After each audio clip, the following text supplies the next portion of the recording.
दोस्तों UP DElEd online admission form 2023 दोस्त आपके बीच में डीएलएड ऑनलाइन एडमिशन के संदर्भ में कुछ महत्वपूर्ण कमेंट आ रहे थे। अगर देखा जाए वो बड़े बड़े कन्फ्यूजन्स आपको क्रिएट हो रहे हैं। जैसा कि आप सभी को पता है आपकी जो डीएलएड ऑनलाइन एडमिशन के संदर्भ में आपकी स्टेट रैंक है वो स्टेट रैंक ऑलरेडी जारी कर दी गई है। लेकिन अगर देखा जाए जब से आपकी स्टेट रैंक जारी हुई है तब से आप सभी के लगातार कॉल्स आ रहे हैं कि भैया इसके संदर्भ में जो काउंसलिंग शेड्यूल भी हालांकि जारी कर दिया गया है, इस काउंसलिंग शेड्यूल और 5000 पेमेंट, ये सारे प्रोसेस आप पूछ रहे हैं कि आखिरकार हम कैसे करें। रिफंड को लेकर आपके बीच में कन्फ्यूजन्स हैं। हालांकि हम आपको जितने भी आपके कन्फ्यूजन्स हो रहे हैं हर कन्फ्यूजन से हम आपको अपडेट करने का प्रयास कर रहे हैं। ठीक है, देखिए आपके बीच में कुछ कन्फ्यूजन्स लिखे गए हैं। सबसे पहले मैं आपको बताना चाहूँगा, वीडियो शुरू करने से पहले मैं निवेदन करूँगा कि चैनल पर फर्स्ट टाइम विजिट किए हैं तो चैनल को सब्सक्राइब जरूर करेंगे। आपके बीच में व्हाट्सएप ग्रुप दिया जा रहा है, नंबर भी दिया जा रहा है। अगर आपको डीएलएड के संदर्भ में किसी भी प्रकार की समस्या होती है तो बिल्कुल आप मुझे व्हाट्सएप के माध्यम से अपनी बातों से अवगत करा सकते हैं। अगर देखा जाए हमने आपके लिए पर्सनली मैसेज किया कल शाम को जब आपका काउंसलिंग शेड्यूल जारी किया गया। ठीक है, मेरा एक मकसद रहता है कि मेरे साथ जुड़ने वाला हर अभ्यर्थी जो है अपने आप में सबसे आगे रहे। ठीक है, इसलिए मैंने पर्सनली आप सभी को मैसेज किया। ठीक है, किया है कि नहीं आप मुझे कमेंट के माध्यम से अवश्य बताएंगे। चलिए यहाँ देख पा रहे हैं कुछ आपके लिए जो है यहाँ लिखा जा रहा है, आपके सभी कंफ्यूजन्स दूर करने का प्रयास यहाँ हम करेंगे। दोस्तों मैं हूँ संजय, आप सभी का स्वागत करता हूँ, अभिनंदन करता हूँ आज के अपने इस वीडियो पर। दोस्त देख पा रहे हैं सबसे पहले आपके बीच में आता है 5000 रुपये पेमेंट का। जो आपका काउंसलिंग शेड्यूल है वो जारी कर दिया गया है। काउंसलिंग फीस के रूप में आपको 5000 रुपये का पेमेंट करना है।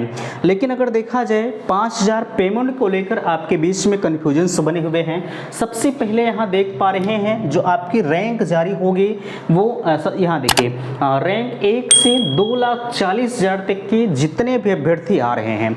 ठीक है, यानी अगर आपकी रैंक 1,68,000 1,70,000 मीन्स अगर कहा जाए आपकी एक रैंक से लेकर 2,40,000 तक के अभ्यर्थियों को जो है फीस का पेमेंट 5000 रुपये का करना है। कब करना है? 15 सितंबर से 3 अक्टूबर तक। ठीक है, 15 सितंबर से 3 अक्टूबर तक आप 5000 रुपये का पेमेंट कभी भी किसी भी डेट में कर सकते हैं। लेकिन यहाँ ध्यान ये रखना है कि जब आप 5000 रुपये का पेमेंट करेंगे तभी आपका जो काउंसलिंग का प्रोग्राम है वो खुलेगा। अब यहाँ देखिए रैंक दिया जा रहा है 1 से 20,000 तक के। ठीक है, ध्यान देने वाली बात यह है कि अगर 1 से 20,000 तक के जो अभ्यर्थी हैं इनकी जो काउंसलिंग है वो 18 से 20 सितंबर के मध्य है। अब 18 से 20 सितंबर के मध्य वाले अगर चाहें कि हम जो 5000 रुपये का पेमेंट है हम 20 तारीख को कर दें, सॉरी 21-22 तारीख को करें, तो ऐसा नहीं होगा। ठीक है, हाँ ये जो लास्ट के अभ्यर्थी हैं इनका जब मन करे तब ये करेंगे, कोई समस्या नहीं होगी। ठीक है, लेकिन यहाँ आपको ध्यान ये देना है कि पहले आप 5000 रुपये का पेमेंट करेंगे, उसके बाद ही आपका जो प्रोसेस है वो ओपन होगा। ठीक है, अच्छा यहाँ ध्यान दीजिएगा, हाँ आपके बीच में कहा जा रहा है 1 से 20,000 के जितने भी अभ्यर्थी हैं उनकी काउंसलिंग 18 से 20 सितंबर के मध्य है और इनका जो कॉलेज आवंटन होगा वो 21 सितंबर को होगा। ठीक है, और यहाँ देखिए रैंक दूसरे में आप आइए, रैंक 20,000 से 80,000 तक के अभ्यर्थी जो 21 से 24 सितंबर के मध्य इनकी काउंसलिंग है और इनका जो कॉलेज अलॉटमेंट है वो 25 सितंबर को जारी होगा। लेकिन यहाँ ध्यान देने वाली बात ये है कि जो 21 से 80,000 तक के अभ्यर्थी हैं यानी 1 से 20,000 तक के अभ्यर्थियों ने जो पहले काउंसलिंग कराया था, अगर इसमें से किसी को कोई कॉलेज नहीं मिला होगा तो उनको जो है इस राउंड की काउंसलिंग में शिफ्ट कर दिया जाएगा। ठीक है, आप कोई भी अभ्यर्थी हो जिनको 1 से 20,000 तक के जो मेरिट लिस्ट है, अगर इसमें नहीं कोई कॉलेज नहीं मिला होगा 18 से 20 तारीख वाले शेड्यूल में, तो इनको जो है 21 से 22 सितंबर वाले काउंसलिंग शेड्यूल में इन्हें शिफ्ट कर दिया जाएगा। ठीक है, और इनका जो कॉलेज आवंटन होगा ये कॉलेज आवंटन आपका 25 सितंबर को कराया जाएगा। और यहाँ ध्यान देने वाली बात ये है 80 से यानी 80,000 तक, तो 20 से 80,000 तक आपकी जो 21 से 24 सितंबर तक है। अब तीसरे में आप देख पा रहे हैं 80,000 से पूरे 1.5 लाख तक 26 से 29 सितंबर के मध्य होगा और इनका जो कॉलेज आवंटन है वो 30 सितंबर को होगा। अब 20 इसमें पहले और दूसरे में जितने अभ्यर्थी छूटे रहेंगे, जिनको कोई कॉलेज अलॉट नहीं हुआ, वो तीसरे में आकर काउंसलिंग कराएंगे। ठीक है, इसे भी आपको ध्यान रखना है। अब हम बात करते हैं 4 नंबर में। 1.5 लाख से पूरे जो है 2,40,000 तक के अभ्यर्थी और जो पहले दूसरे तीसरे में जिन्हें कोई कॉलेज नहीं मिला है वो चौथे में आकर कॉलेज को अलॉटमेंट करेंगे और इनका जो शेड्यूल है वो 30 से 5 अक्टूबर तक है। और इनका जो कॉलेज अलॉटमेंट होगा, यहाँ ध्यान दीजिएगा, इनका जो कॉलेज अलॉटमेंट 6 अक्टूबर को कराया जाएगा। ठीक है, यहाँ तक की चीज़ें आपको समझ में आई। अब ध्यान देने वाली बात यह है 21, 25, 30 और 6 ये 4 चीज़ों में यानी 4 डेट में जिन्हें भी कॉलेज अलॉट हुआ है वो अपने कॉलेज अलॉटमेंट को लेकर, ठीक है, अलॉटमेंट लेटर को लेकर वो अपने विद्यालय में, यानी जो भी विद्यालय आपके नाम अलॉट हुआ है, आप 25 सितंबर से 15 अक्टूबर के मध्य अपने प्रवेश की कार्यवाही जो भी है आवश्यक डॉक्यूमेंट के साथ आप पूरा करेंगे। ठीक है, अगर आप ये चाहते हैं कि हम 15 तारीख के बाद जाएं तो आपका एडमिशन किसी भी कीमत पर नहीं होगा और जो आपने 5,000 रुपये का पेमेंट ऊपर जमा किया है वो भी आपका जब्त कर लिया जाएगा, वो आपका रिफंडेबल नहीं है। ठीक है, हाँ, अगर आप करते हैं जैसे आपने एडमिशन नहीं लिया और आप चाहते हैं कि हम अगले राउंड में शिफ्ट हो जाएं तो फिर से आपको दोबारा से 5,000 रुपये का पेमेंट करना होगा, उसके बाद ही आप जो है दोबारा से काउंसलिंग कर पाएंगे। ठीक है, अच्छा, यहाँ तक की चीज़ें आपको समझ में आ गई। अच्छा, आप ये कह रहे थे जो आप लगातार पूछते रहते हैं कि भैया अब इतनी सीटें हैं, जैसा कि देख पा रहे हैं 2,39,170 अभ्यर्थी हैं और 2,33,350 टोटल सीटें हैं। तो जाहिर सी बात है अभ्यर्थी ज़्यादा हैं और सीटें कम हैं, हर अभ्यर्थी का एडमिशन नहीं हो सकता है। अच्छा, यहाँ अब हम आपके कन्फ्यूजन्स को दूर करने का प्रयास कर रहे हैं, आप समझने का प्रयास करिएगा। सबसे पहले आपको यह ध्यान देना है 17 अक्टूबर तक प्रवेश की प्रक्रिया पीएनपी को कॉलेज वाले देंगे, ये आपका काम नहीं है, आप इसके लिए परेशान नहीं होंगे। ठीक है, चलिए अब यहाँ से महत्वपूर्ण चीज़ें, प्रथम फेज में कितनी सीटें भर सकती हैं। यहाँ 2,40,000 तक आपकी काउंसलिंग कराई जा रही है। आप सोच रहे हैं कि कितनी सीटें भर सकती हैं, ये मानकर चला जा रहा है कि कम से कम 2 लाख सीटें भरने के अनुमान लगाए जा रहे हैं। 33,000 अभ्यर्थी वो ड्रॉप कर देंगे। अब जब 33,000 अभ्यर्थी ये छोड़ देंगे तो आपको जब सेकेंड फेज की काउंसलिंग कराई जाएगी तो टोटल जितने अभ्यर्थी फर्स्ट फेज में रहेंगे, ठीक है, जिनको कोई कॉलेज एको बार नहीं अलॉट हुआ रहेगा उनको, और जितने अभ्यर्थी सेकंड फेज के रहेंगे सबको ले जाते हुए जो है सेकंड फेज की काउंसलिंग में शिफ्ट किया जाएगा और सबको कॉलेज लॉक करने का अवसर मिलेगा। ठीक है, चलिए इतनी चीज़ें आप समझ गए होंगे। अभी आगे हम यहाँ देखिए कॉलेज लॉक कैसे करें। आप ये लगातार पूछते हैं भैया हम कॉलेज को लॉक कैसे करें। ध्यान देने वाली बात ये है, जैसे आप कह रहे थे, आप मेरे पास कमेंट करते हैं कि भैया हमारी इतनी रैंक है, क्या हमें डाइट मिल जाएगा। मैंने आपको कहा है जैसे अगर आपकी रैंक, हमने सुबह जब वीडियो आपको प्रोवाइड किया था तो मैंने कहा था कोई किसी की रैंक अगर 2,000 हो गई तो उन्हें डाइट नहीं मिल सकता, किसी की रैंक अगर 4,000 होगी तो उन्हें डाइट नहीं मिल सकता। कैसे नहीं मिल सकता, आपको ध्यान क्या देना है, जैसे हम मानते हैं कि आपकी रैंक 2,000 है, ठीक है, और आप प्रयागराज डाइट सिर्फ एक डाइट को आपने लॉक कर दिया। अब ऐसा तो है नहीं कि प्रयागराज डाइट को सिर्फ आपने ही लॉक किया है, पता नहीं कितने अभ्यर्थियों ने प्रयागराज डाइट को लॉक किया है। तो जाहिर सी बात है कि जितने, मैं मानता हूं कि 500 अभ्यर्थी जो है प्रयागराज डाइट को लॉक किए हैं, तो ऐसा तो है नहीं कि आपकी रैंक अगर 2,000 है तो आपको ही मिलेगा। सबसे पहले चीज़ें यह होती हैं कि जब भी आपको डाइट मिलेगा तो वो जो मेरिट के हिसाब से ही मिलेगा। पहले अगर आपके मेरिट 240, मैं मानता हूँ 240 पर जो है आपको 2,000 रैंक अलॉट हुआ है, ठीक है, तो सबसे पहले 2,000 से पहले जिनकी मेरिट है उन्हें ले जाया जाएगा, है ना। तो ये कोई मानी बात नहीं कि आपकी रैंक जो है 2,000 है तो आपको प्रयागराज मिल ही जाएगा।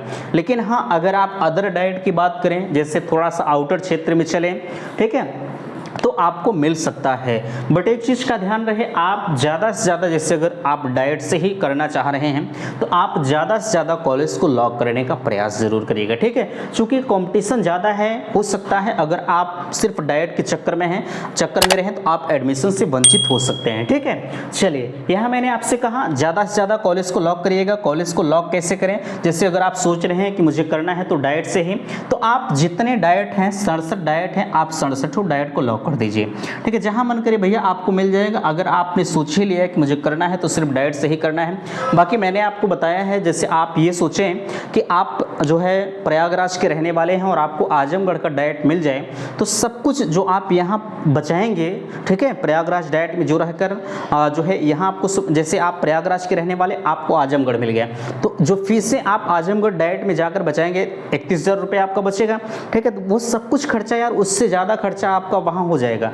इससे बेहतर है कि आप अपने प्रयागराज में ही रहकर आप डाइट प्राइवेट ले लीजिए, आपका कम पड़ जाएगा। ठीक है, बाकी अदरवाइज मैं आपको मना नहीं कर रहा हूँ कि आप डाइट ना लें। ठीक है, वीडियो लंबा खींचेगा लेकिन आपके लिए महत्वपूर्ण होगा, ध्यान दीजिएगा। ठीक है, मैं आपको मना नहीं करूंगा, ये आपके ऊपर डिपेंड करता है कि आप डाइट लेते हैं या प्राइवेट लेते हैं, उससे मुझे फ़र्क नहीं पड़ता।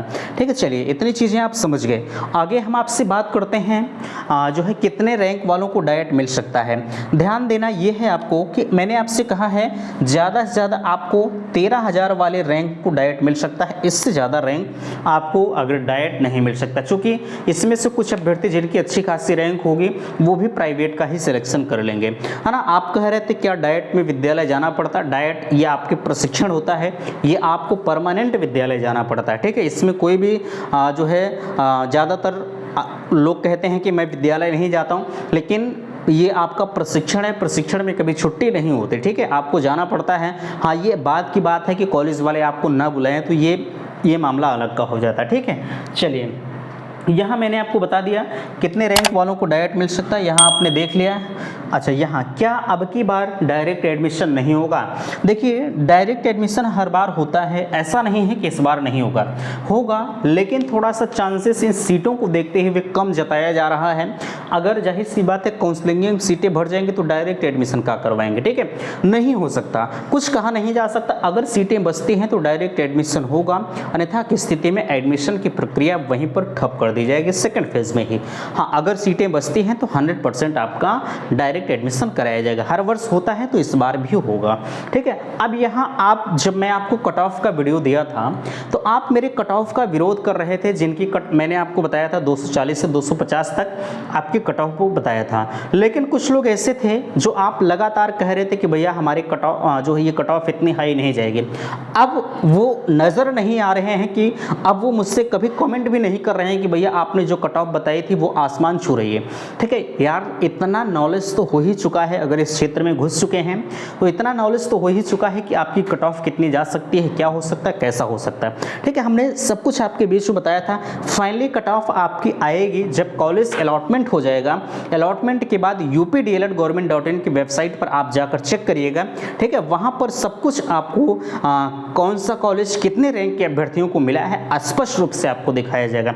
ठीक है, मैंने जो कट ऑफ आपको बताया है ये गलत नहीं बताया है, 101% कट ऑफ मैंने फैक्ट आपको बताया है। ठीक है, चलिए इतनी चीज़ें आप समझ गए। गेस मार्किंग वाले क्या करें, ध्यान आपको ये देना है, मैंने आपसे कहा था अगर आपने गेस करके मार्किंग किया है, ठीक है, तो आप सर्वप्रथम जो भी विद्यालय चाहते हैं आप उस विद्यालय में संपर्क कर लीजिए कि महोदय मैंने गेस करके मार्किंग किया है, क्या मेरा एडमिशन आप कर सकते हैं। अगर वो कहते हैं कर सकते हैं तब जाके आप 5,000 रुपये का पेमेंट करिएगा, अन्यथा की स्थिति में आप सीट को ड्रॉप कर दीजिएगा। भैया अभी आप 5,000 रुपये का पेमेंट कर दे रहे हैं और गेस करके मार्किंग किए हैं, खुदा खास्ता विद्यालय में चले गए वो एडमिशन ना करें तो कोई मतलब की बात नहीं होती। ठीक है, इसलिए मैं हर उस विद्यार्थी को कहना चाहूँगा जिन्होंने गेस करके मार्किंग किया है, प्लीज़ आप सभी पहले कॉलेज में संपर्क कर लीजिए, उसके बाद ही आप 5,000 रुपये का पेमेंट करिएगा। ठीक है, चलिए यहाँ कॉलेज से 5,000 रुपये सीट फिक्स करने के लिए मांगा जा रहा अधिक पैसा जिनकी रैंक अधिक है। ध्यान आपको ये देना है कि जिनकी रैंक अधिक है उनके पास कॉलेज वाले संपर्क कर रहे हैं कि महोदय आ जाइए, 5,000 रुपये पेमेंट कर दीजिए, हम आपकी सीट को फिक्स कर देंगे। कोई किसी की बस की बात नहीं है आपकी सीट को फिक्स करना, है ना। यही चीज़ें कॉलेज वालों को अच्छी नहीं लगती जब मैं फैक्ट आपको बताता हूँ। ठीक है, कोई भी कॉलेज वाला होगा ज़रा सा विचार करें यार आप। ठीक है, जैसे मैं मानता हूँ कि आप एक कॉलेज वाले हैं, आप मुझसे कहें कि भैया आप मुझे 5,000 रुपये का पेमेंट कर दीजिए, हम आपकी सीट को फिक्स कर दें। विचार करें आप, जब हम काउंसलिंग से आपके विद्यालय में आएंगे तो आप पहले मेरा एडमिशन करेंगे, पहले उनका करेंगे। ठीक है, पहले काउंसलिंग वालों को आपको एडमिशन करना पड़ेगा।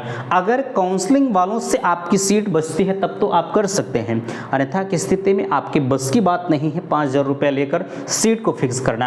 आप अभ्यर्थियों को बरगलाइए मत प्लीज़, आप सभी से मैं कहूँगा कहीं भी किसी भी विद्यालय में आप 1 रुपया देने का प्रयास मत करिएगा। हाँ, जो कॉलेज आपके नाम अलॉट हो जाता है आप उस विद्यालय को दीजिए, मुझे ऐतराज़ नहीं है, आप ये दे भी सकते हैं, उससे भी मुझे ऐतराज़ नहीं है। लेकिन मैं आपसे बताया हूँ कि आपको मैं सारी फैक्ट से रूबरू कराऊंगा, इसलिए यार हर चीज़ मैं आपको बताता हूँ ताकि आप कहीं कोई गलतियाँ न कर दें। ठीक है, तो आप किसी को 5,000 रुपये का पेमेंट नहीं करेंगे। ठीक है, करते हैं तब भी मुझे कोई दिक्कत नहीं है, आपका जाएगा मेरा नहीं जाएगा। ठीक है, लेकिन आप मेरे साथ जुड़े हैं तो मैं आपको गलत नहीं करने दूंगा, ये मेरा हमेशा उद्देश्य बना रहता है। अब आप कह रहे थे फीस को लेकर आपके बीच में समस्याएं, अच्छा यहाँ आय जात निवास को लेकर आप कह रहे थे कि आय जात निवास हमारा कब का होना चाहिए। ध्यान दीजिएगा, आय जात निवास जो आपका होना चाहिए वो अगर लेटेस्ट का है तो चल जाएगा, हाँ पिछली बार का है तब भी चल जाएगा, कोई समस्या आपको नहीं होगी। ठीक है, आय प्रमाण पत्र की ज़रूरत आपकी स्कॉलरशिप के लिए चलती है, हो सकता है अगर आपके पास नया होगा तो नया बनवा लीजिएगा, अन्यथा की स्थिति में अगर पिछले सत्र का भी होगा तब भी चल जाएगा। हाँ, आप कमेंट कर रहे थे मेडिकल सर्टिफिकेट और कैरेक्टर सर्टिफिकेट के लिए।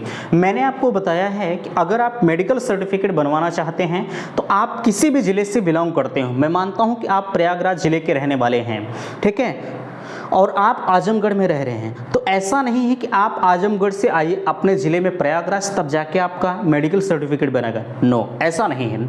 आप आजमगढ़ रह रहे हैं, आप आजमगढ़ अगर आपके नज़दीक में ज़िला अस्पताल है, ठीक है, तो आप वहाँ पर चले जाइए, 1 मिनट में मेडिकल सर्टिफिकेट आपका इशू हो जाता है। ठीक है, तो आप बिल्कुल परेशान नहीं होंगे, आप नज़दीकी ज़िला अस्पताल किसी भी ज़िले से हों और किसी भी ज़िले में जाकर मेडिकल सर्टिफिकेट आप इशू करवा सकते हैं, कोई दिक्कत नहीं होती है। जो के चार्जेस होते होंगे उसके बारे में मुझे नहीं पता। ठीक है, अब आप कह रहे थे कैरेक्टर सर्टिफिकेट के बारे में, ध्यान आपको ये देना है कैरेक्टर सर्टिफिकेट आपका होना जरूर चाहिए, लेकिन नहीं रहेगा तब भी चल जाएगा। कैरेक्टर सर्टिफिकेट के लिए आपका एडमिशन रुकेगा नहीं, ना मेडिकल सर्टिफिकेट के लिए आपका एडमिशन रुकेगा। ठीक है, हाँ आपके पास रहेगा तब भी चल जाएगा और नहीं रहेगा तब भी चल जाएगा, लेकिन हाँ एक नियत समय आपको बताना पड़ेगा जब आप विद्यालय में जाएंगे कि महोदय हम आपको इतने दिन के अंदर मेडिकल सर्टिफिकेट और कैरेक्टर सर्टिफिकेट जो है इशू करवा देंगे और आप उन्हें ले जाकर चुपचाप जमा कर दीजिए, कोई दिक्कत आपको नहीं होगी। ठीक है, इतनी चीज़ें आप समझ गए। आप प्रोविजनल के बारे में पूछ रहे थे कि प्रोविजनल देना पड़ेगा, टीसी देना पड़ेगा, यार इन सब के चक्कर में मत पड़िए। मैंने आपसे कहा है आप आवश्यक तौर पर देख लीजिए, आपका जो आपने फॉर्म को भरा है वो प्रति होनी चाहिए, कॉलेज अलॉटमेंट लेटर होना चाहिए, है ना, कॉलेज अलॉटमेंट लेटर में ये 5-5 हज़ार रुपये का आपका फीस रहेगा 2 बार, है ना, ये होना चाहिए, ये एक में रहेगा। उसके बाद आपका ये जाति प्रमाण पत्र होना चाहिए अगर आप कैटेगरी का लाभ ले रहे हैं। उसके बाद आपका हाई स्कूल, इंटर और ग्रेजुएशन का सर्टिफिकेट, मार्कशीट जो भी है आपके पास होना चाहिए। उसके बाद आपको ध्यान ये देना है आपके पास आधार कार्ड, कोई जो भी डॉक्यूमेंट्स हो वो होना चाहिए। अच्छा, यहाँ आप कहेंगे कि मेरे पास अभी ग्रेजुएशन फाइनल ईयर की मार्कशीट नहीं आई है, ठीक है, आपको ध्यान ये देना है नहीं आई है तब भी चल जाएगा, लेकिन आपके पास फोटोकॉपी होना चाहिए। जैसे आपका रिजल्ट अगर इस वर्ष आया है, नहीं है तब भी चलेगा, लेकिन आपके पास फोटोकॉपी होना कंपलसरी है, अन्यथा की स्थिति में आप वंचित हो जाएंगे।